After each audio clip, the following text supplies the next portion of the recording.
বেশ কয়েকদিন হয়ে গেল আমগুলো পড়ে পড়ে ফ্রিজে শুকনো হচ্ছিল। বলছিল আমায় হয় ফেল, না হলে কিছু বানা। তাই ভাবলাম আর ফেলে রাখা যাবে না, এবারে কিছু বানাতেই হবে, না হলে আর খাওয়ার যোগ্য থাকবে না। তাই বানিয়ে নিলাম কাঁচা পাকা আমের চটপটা আমসত্ত্ব। আমার কাঁচা আমগুলোও হালকা পেকে গেছিল, তাই আমি ওইভাবেই ছালটা ছাড়িয়ে নিয়েছি। তারপরে আমগুলো কুচি করে একটা ব্লেন্ডার জারে দিয়ে ভালোভাবে ব্লেন্ড করে নিয়েছি। তারপরে অল্প একটু জল দিয়ে আমের পাল্পটাকে খুব ভালোভাবে ফুটিয়ে নিয়েছি। তারপরে তার মধ্যে দিয়ে দিয়েছি বিট নুন, চিলি ফ্লেক্স, আর দিয়েছি 4 চামচ মতো চিনি। তারপরে খুব ভালোভাবে ফুটিয়ে নিয়েছি যতক্ষণ না পর্যন্ত ট্রান্সপারেন্ট হয়ে যাচ্ছে।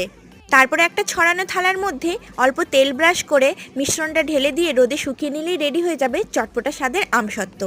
আপনারা চাইলে শুধু পাকা আমেরও আমসত্ত্ব বানাতে পারেন, সেক্ষেত্রে মিষ্টিটা একটু কম লাগবে। আমার একটু চিনিটা বেশি লেগেছে কারণ আমগুলো ভীষণ টক ছিল।